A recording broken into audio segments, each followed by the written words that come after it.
We have made it to 2024 where we're actually at the end of the first month of 2024, but it's okay.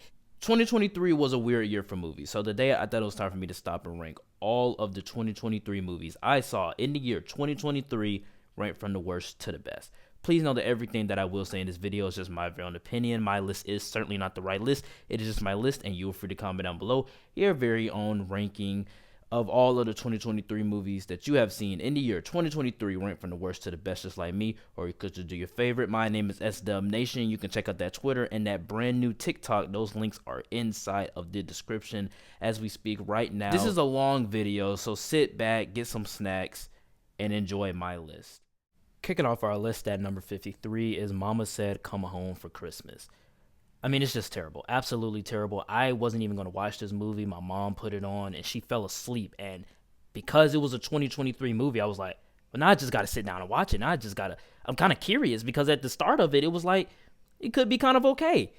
How did they manage to have one of my celebrity crushes since I was 4 years old in the movie and not even make it good? This movie was straight awful, to the dialogue, to the editing, to the directing. I struggled to even get through the film. If you're curious how bad this movie is, watch it high or drunk, because it would not be a fun time sober. 52 is Ghosted. Chris Evans and Ana de Armas should work as a nice rom-com. I feel like they look great together, and this movie is everything wrong with streaming movies. You take two likable actors and give a director $200 million to make something for the lowest common denominator, just to fill out a streaming service. Apple TV Plus kind of has some good things, but movies are not their strongest points. Filled to the brim with a wacky plot and annoying, whiny Chris Evans, this movie is just very formulaic, but also just forgettable. I think the greatest thing about this film is the MCU reunion with Anthony Mackie and Sebastian Stan showing up. Number 51, Choose Love. I was not expecting to put this on the list. I completely forgot I saw this. The fact that I unironically watched this because I was in the lounge with other students at my school and they all participated in the decision making was a whole lot of fun. This is an interactive rom-com, and I remember the story, but it's a movie for the girls. I can't see myself rewatching to make different choices. And also, poor Laura Moreno. I loved her growing up in Austin and Ally, but that performance in this movie is just awful. A lot of the performances are bad, and even this guy from Victorious. I mean, he's okay, but he's not the best. I unironically watched this movie, and it's one of the worst. At least the experience of choosing the paths is great to me. Top 50 is Heart of Stone. Gal Gadot can't act, and she tries to in this film and just doesn't do a great job. In fact, I found this movie to be Gal's wannabe version of Mission Impossible, even fit with their own intro. Lackluster action, messy storytelling, and bland characters weigh this film down, and it tries to give its star Tom Cruise level charisma when her charm isn't even based in this genre.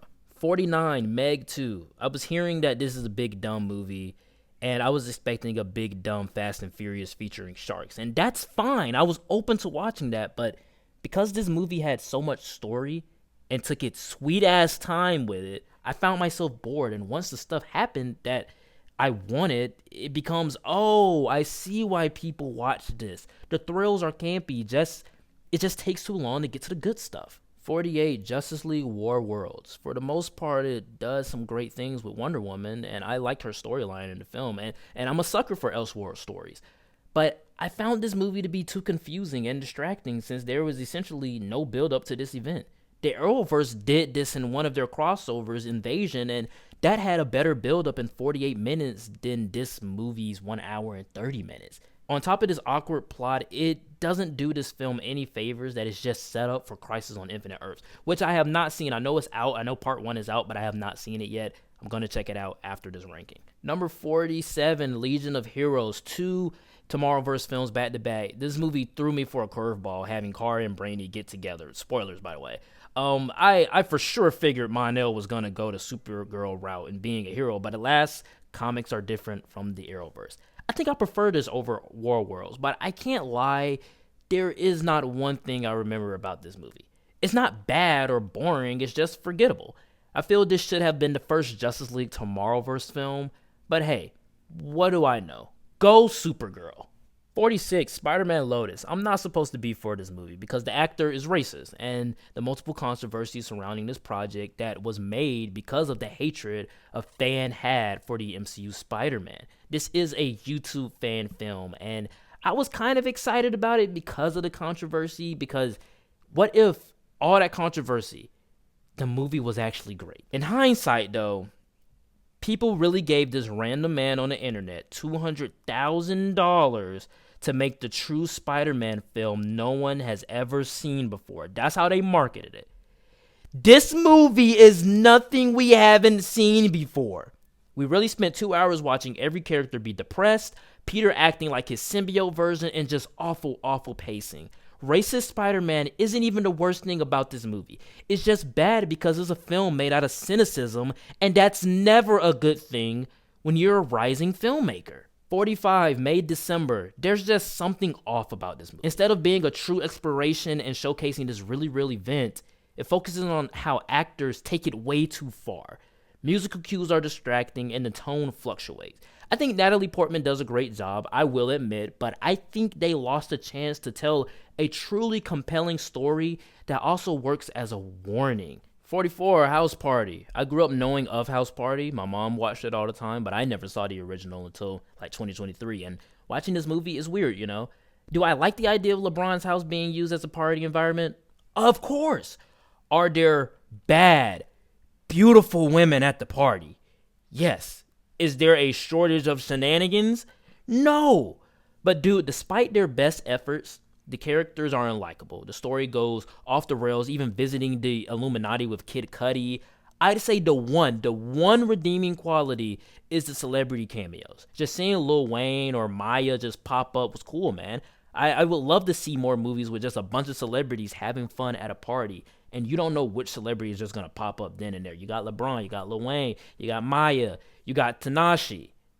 That's awesome to me. 43 is Wish. This film had so much going for it, and immediately I found myself disappointed. This movie feels like it's inspired by so many other Disney movies that did every single trope better. Chris Pine seemed like he was having a good time, of course, and I had some good times with him. And some songs, I'll give you, some songs gave me chills. I really liked those songs, but as a 100th anniversary celebration, this movie is everything wrong with the current age of Disney. 42 is Five Nights at Freddy's. This is a movie for the fans, true and true. It's not scary, and while the animatronics are breathtakingly beautiful, I love it, I was instantly befumbled because why was I watching them build forts when they barely killed people in the movie? I got nothing from this movie except Matthew Lillard's on-screen return. He is my Shaggy. I love the first Scooby-Doo film, and in fact, this is my favorite movie of all time. And from YouTuber cameos to Easter eggs of the lore, I found myself looking into an all FNAF fans welcome party from the front lawn. 41, No Hard Feelings. As far as comedies go, this one isn't the best I've seen. It's not really funny. It tries too hard to be everything it is not. And the premise is kind of weird. The moment the roles are reversed, the moment you have a man trying to sexually seduce an 18-year-old girl, a 19-year-old girl, it immediately becomes awkward. Oh, but since it's a 19-year-old awkward boy, it's funny. Yeah, it just feels weird because in the back of your head, you're constantly thinking, if the roles were reversed, this movie would not be made today. Jennifer Lawrence shows her entire naked body in this movie, so the teeny boppers got something out of it. But for me, it's a raunchy comedy with a very weird premise that also tries to be heartfelt in the end. So weird. Kicking off my top 40 list is Ant-Man and the Wasp: Quantumania. The best part about this movie is Jonathan Majors. I for sure can't wait for him to lead the next big Avengers film. Jonathan Majors, Hollywood actor. Why did you decide you wanted to talk now? Now his first interview anywhere since being convicted of assaulting his ex-girlfriend. Look, all jokes aside, yes, Jonathan Majors as Kang the Conqueror is the best part about this movie. I don't think it's terrible, but at the same time, I don't get anything from it. All in all, the film is just a huge disappointment. 39, The Marvels. It's fun, but at what cost? Seriously, I can't remember a single thing about this film, about the villain, or the plot. Like, the hijinks of these three leads are what will make or break this film for you. Iman Vellani kills it, though, as Kamala Khan, but there's a dormant story here that's underneath very weird plotting and writing, and most of it isn't even Nia DaCosta's fault. 38, Shazam! Fury of the Gods. It's fine, I guess. It's not bad or terrible. It's just okay. I mean, it lost some of the charm of the heart of the first film by aging Billy up to almost 18. So when he's in Shazam form, Zachary Levi is still playing him as if he's 15, while Asher Angel is trying to be an actual actor. Shazam is a fun character, but this movie is just okay. 37, Diary of a Wimpy Kid, Cabin Fever. One of the better of the new Disney Plus versions. I don't have many opinions on this one. I think the story is more structured in this one. They were able to deter from the scene-by-scene comparisons of the live-action films because they adapted a book that had never been adapted before. The Christmas setting, along with this animation style, also provides a cozy feeling, in which I enjoyed. All in all, it's fine. Like, a lot of these movies in 2023 are just fine. They're just okay. 36, Dashing Through the Snow. While I will say this feels exactly like a Christmas movie to watch, the plot is weird and makes zero sense at all. Ludacris's acting when he can't cuss is laughable at best. And they try their best to make a heartfelt movie, but I found the beginning of the film with the Santa burglary, it set the tone for this film, and they never really followed it up, leading to a bland and generic holiday feature to leave on in the background on Christmas Eve. Number 35 is The Family Plan. I am actually great friends with Mark Wahlberg. It's a better version of Ghosted, without all of the, the single stuff, because instead, of the main character being single, he's a family man. And it's so generic because we've seen all this before. Just like with Ghosted, I just think this one is a little bit better. It's such a background movie. Like, not even Marky Mark can save it. Like, it even gets to the point where characters kill. Like, the family members they kill in this movie, they're not killers. The family's never killed before he has, so he kills people along the way. And then once his family starts doing it, even his children, they don't feel anything afterwards. It's so weird like that we've gotten that numb to death. 34, Candy Cane Lane. I love seeing Eddie Murphy back on the screen again. It's always a pleasure. It's always great. I grew up watching this legend, but man, this movie is just forgettable. I mean, it does some interesting things, and it's very intriguing, but for the most part, it is a forgettable Christmas streaming movie. But I was interested watching it. Like, it didn't lose my interest at all. Just afterwards, you're not going to go back and watch it. It's not going to be the next Christmas tradition, but hey, man, when I was in my grandma's house and I saw my baby cousins watching it upstairs before they went to sleep on Christmas Eve, I was like, yeah, that's the perfect, put on that movie on Christmas Eve. That's the perfect Christmas Eve movie. Yeah, put it on. It's in the spirit of Christmas. It's just forgettable for me. 33 is Rebel Moon. I have a lot to say about this one. Well, not really. We live in a day and age where Disney Star Wars is influenced by old Star Wars, and now Zack Snyder's Star Wars is influenced by old Star Wars. This movie is his version of that story, but changed in a bit.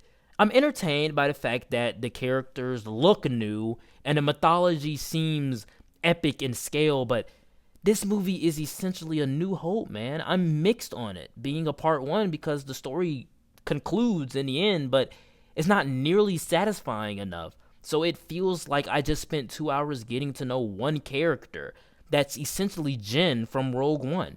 It's like Zack took the character of Korra's personalities from Jyn in Rogue One and Finn from The Force Awakens. Ex-Stormtrooper, ex-Army girl. Like, they're literally like the same characters. This movie didn't live up to the hype for me. Hopefully part 2 will be a whole lot better. And for the people who like to say, oh, Zack is going to make a director's cut of this, he's at Netflix. This movie is at Netflix. He can make the movie as long as he wants to. Miss me with that BS, because why is he making a director's cut? Just make a movie. You're at Netflix. Just make the movie, man. Come on. 32, Good Burger 2. It's definitely not better than the original. That first film is a cult classic that, of course, I will look forward to a sequel. 26 years have passed, and it seems like Dex is still doing the same get-rich-quick schemes he was doing in high school, which no longer makes the film fresh. I would say the greatest thing about this film is Ed. He still has some funny moments to me. So if you are a fan of the old hijinks of this incredible duo, then you may get some entertainment value out of it. And to me, I can't even deny I got some entertainment value out of it. 31, Strays.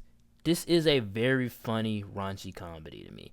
I'm a dog lover, so it was kind of weird seeing dogs do and say very, very raunchy things. This is an R-rated comedy through and through, but it all feels so satisfying once that dog abuser finally gets what he deserves. I mean, look at Will Ferrell dog, man. He's just adorable. How can you not love him? So when that dog finally bites the owner's penis off, I don't know why. I was just clapping. I was crying. I was like, yes, give that abuser exactly what he deserves. But, you know, it's just weird seeing these very cute animals do very raunchy things.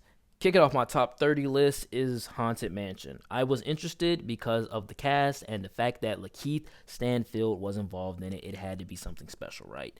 All in all, it's pretty generic. There's some entertainment value due to the charming cast members, and they tried to sneak some personality into the mix, but overall, it's a fun time for a short time. It's also very weird that Disney tried to gaslight us into going into this spooky-esque film, which is not even scary, by the way, in the middle of July, while they let the entirety of the month of October go completely release-free. 29, You People. Like I said before, seeing Eddie Murphy on screen again was just delightful, but also seeing Lauren London again on screen was delightful as well. And Jonah Hill's weight loss in the film is just incredible. I mean, he looks great. I would say it's a perfectly fine rom-com, and I don't see how these two characters would ever date, even to the point they CGI'd a kiss in there. But then again, that's made clear in the film. These two characters are not supposed to date. That's what makes this movie special.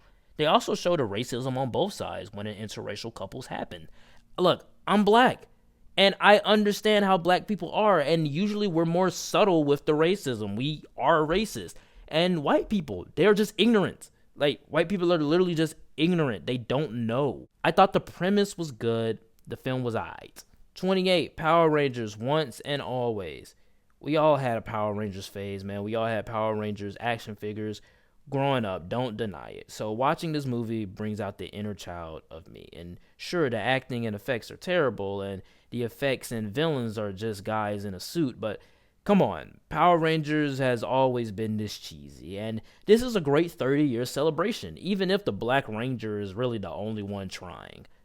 27, Merry Little Batman, a fun little adventure. I really enjoyed this. The animation is kind of different with the constantly moving lines outlined, and which gives this film some identity. It's kind of odd that this is on Amazon Prime, but man, I really had a fun time with this sweet, heartwarming Christmas story featuring our Cape Crusader and his son.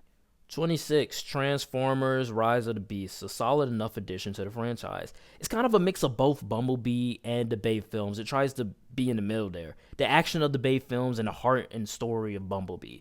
But never does either of those things very well or excellent. But for someone who wasn't a fan of Transformers, it never offended me and it didn't turn me off. I just found it, fun enough. It's exciting enough. My friend, on the other hand, this super Transformer fan, had a blast though. He had a great time, and I guess that made my experience a whole lot better. 25, The Flash. The CGI falters, like, really bad. I get it, Andy Muschietti. You wanted this movie to have a certain look, so the CGI is on purpose. But just because it's on purpose doesn't make it good.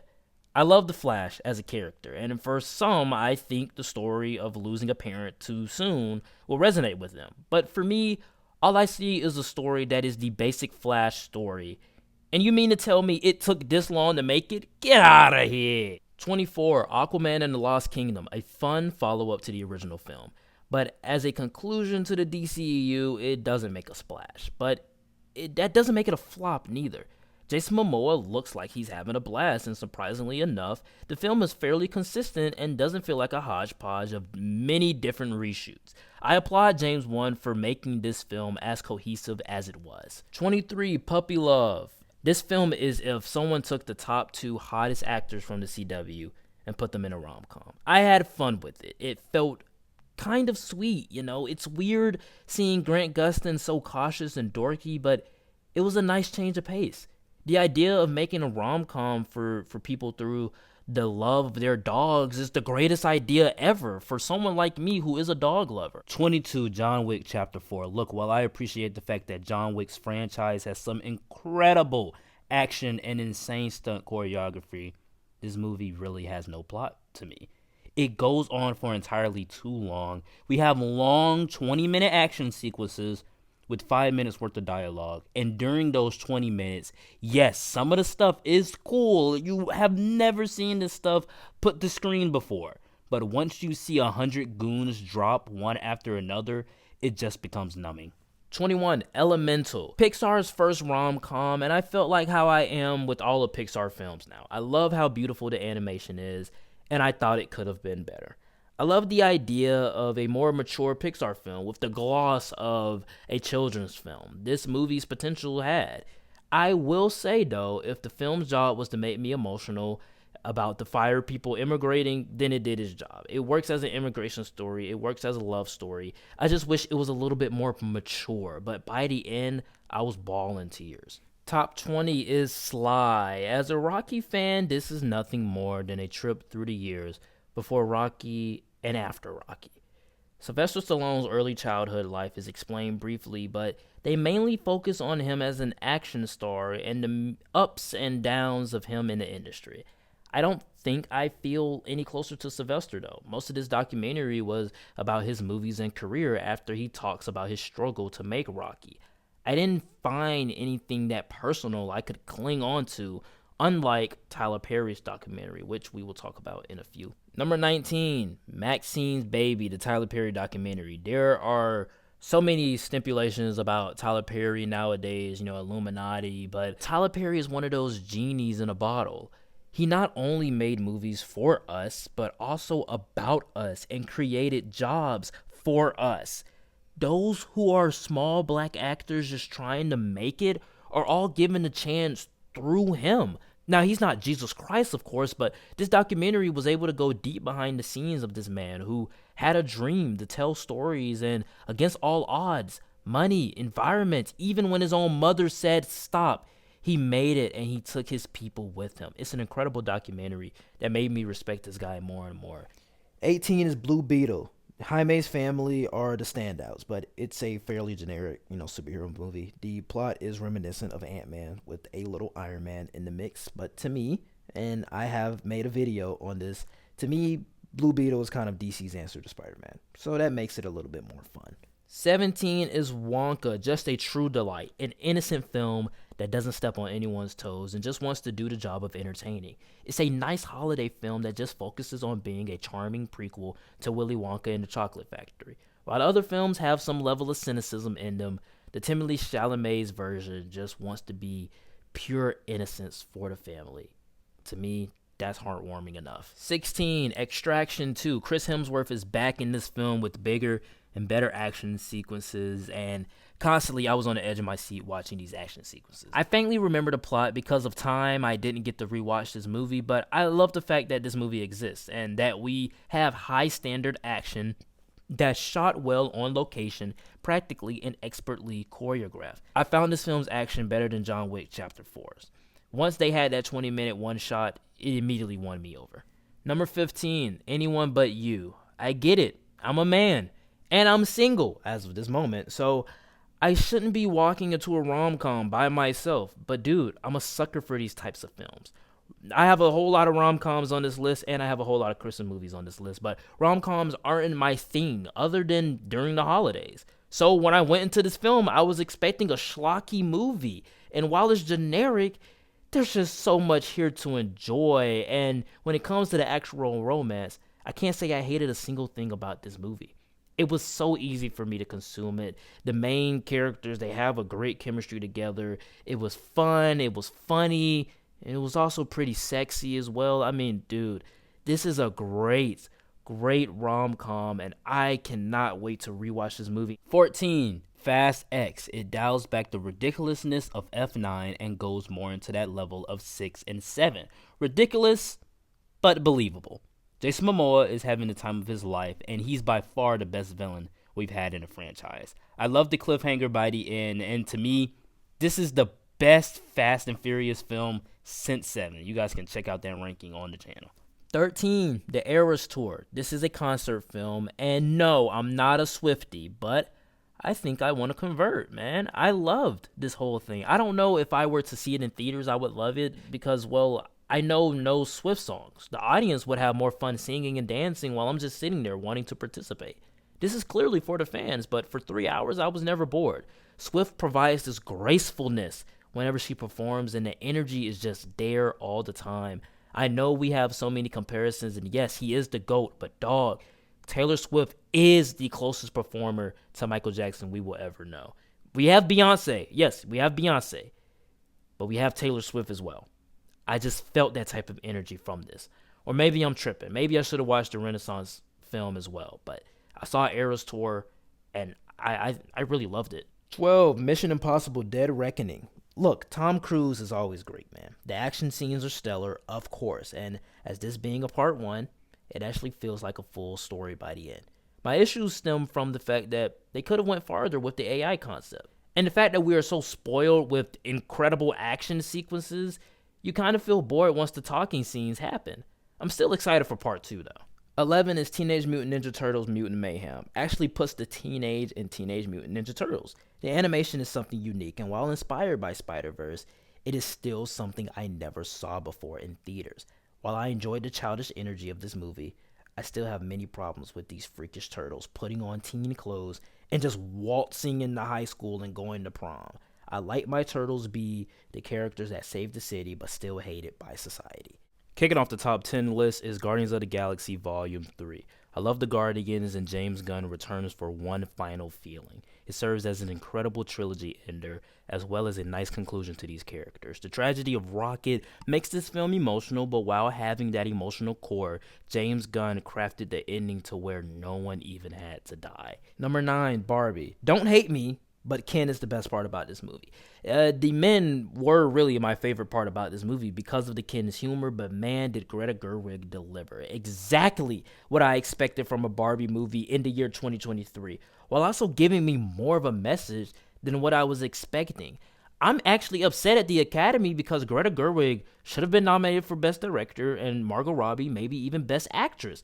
I really wish that they were nominated. They weren't going to win, of course, but the fact that they were nominated would have been great. The fact that Ryan Gosling's Ken was nominated for an Oscar and not Margot Robbie's Barbie is pretty insane. But the discourse about this movie being strictly feminist is wrong. Yes, it's a girl's girl movie, but it's not just for women. Men are a problem in society, and so are women. And our stipulations about each other have to change sooner or later. We are not Barbies and Kens, and ourselves are just enough. That's the message. We're not perfect, but we shouldn't want each other to be perfect. That's the message, and that's what I got from it. Number 8, Godzilla Minus One, a true Godzilla film that explores some dark themes of survival's guilt, but with the added addition of a kaiju monster destroying shit in the background.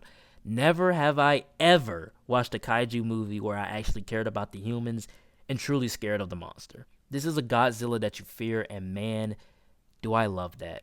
And I love the fact that they made this movie for $15 million, and Godzilla looks great. He looks great. For $15 million, he looks great. And every time Godzilla was on screen, you just feel the energy in the room just tense up because Godzilla is here to wreck shit. 7 is Thriller 40. Michael Mania has hit me. I can't believe I was once one of those guys who just couldn't sit down and look at Michael Jackson, anything. Now, I'm a huge fan. Thriller 40 is a documentary telling the story of the most selling album of all time, Thriller 1982. And man, I got what I wanted. More footage of Michael behind the scenes of making this album, but also we got the cultural impact that this album has on music today, solidifying that Michael Jackson is and will always be the greatest artist of all time. 6 is the Super Mario Brothers movie. This is a pure, true adaptation of Mario superficially. It's hard to talk about this movie because the plot actually kind of sucks, and like I said, the look and vibe of this movie superficially is Mario. So as a fan, how can I not like it? But that's the same with the Five Nights at Freddy's movie. Fans love that movie, but I didn't like it. But I as a Mario fan love this movie, but those who are not Mario fans didn't like it.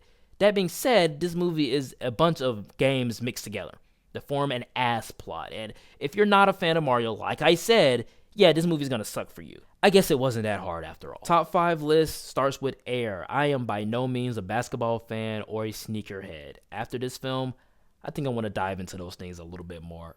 This Ben Affleck directed feature, it's just great, man. I mean, I've heard stories about it being great. I didn't, realize that it was going to be this great.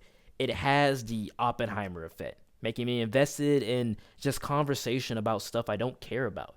It's also great to see that it's kind of a story of becoming for Michael Jordan and an underdog story about the come up of Nike. Number 4 is The Little Mermaid. I was not expecting to love this movie. I remember when the poster dropped, I said, oh my God, it's another bland live action Disney movie. I thought the casting of a black Ariel was pretty cool. It was going to be great for the little girls, but dude, when I went to this movie, when it got close to the time for the movie to be released, I got way more excited for it. But I saw this movie twice in the theater after the first time, and I almost came for a third. I loved it, man. It was one of those films I didn't have high hopes for, like I said, but wow, I was surprised by how exceptionally charming it is. It's just a delightful film. For me, it's better than the original, and I think Halle Bailey has so much talent. I can't wait to see her in The Color Purple, which I still haven't seen The Color Purple, but she has so much talent. I can't wait to see what she does in the industry next. I love her music. Her singing voice is incredible. It's definitely one of the better Disney live-action films. Top 3 is Oppenheimer. It's a Christopher Nolan film. Of course, you go into it already loving it. Man, you felt the 3 hours, but not once was I bored watching this film. There's a story here for sure about a man who just wanted to push the boundaries of science, and his obsession with that created the most terrifying technology in the world. But the dialogue is so interesting, and the conversations suck you in, and that's due to the direction and the script. Nolan crafted an experience that's one part physics, but also one part Senate hearings, and it's more engaging than the action-packed John Wick 4. Oppenheimer does wonders for delivering a message that being smart is cool as hell, but also that the smartest man in the world is the most dangerous man in the world. That is so profound and poignant to me. This movie is just incredible. It's a masterclass of filmmaking. My runner-up at number 2 is Creed 3. Man, this is my number 1 battle back and forth between which was going to be my number 1 of the year, because for the entire year, Creed 3 was my favorite film of the year. The Creed franchise was always the films I was there for. I love the idea of there being a franchise spun off of Rocky for a majority black audience. And with Michael B. Jordan coming into the director's chair, he brought a certain flair and something urban to the project. The fights are the best fights in the franchise. Jonathan Majors had an incredible 1-2 punch from Kane to Damien, and the moment I walked out of the film, it was my favorite film of the year and my favorite Rocky film. That's now changed, but the point still stands. Michael B. Jordan did an incredible job directing this film. I can't explain how much I loved it. Number 1 is Spider-Man Across the Spider-Verse. The best Spider-Man film to me. It does so many incredible things with animation that I've never seen before.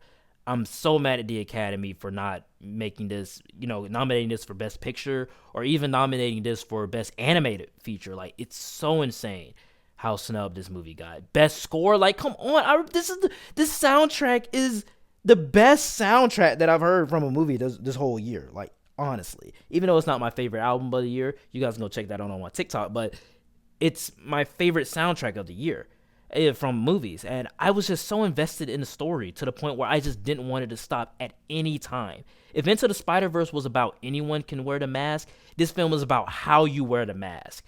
And man, this movie just won me over. I can't wait for Beyond the Spider-Verse. This is why Across the Spider-Verse has to come in at number 1. All right, guys, that is it for the ranking. Please know that everything that I did say in this video was just my very own opinion, and you are free to comment down below your very own ranking of all of the 2023 movies that you have seen in the year 2023, right from the worst to the best, just like me, or you could just do your favorite. Please don't forget to check out that Twitter. That link is in the description, as well as that brand new TikTok. That link is also in the description as well.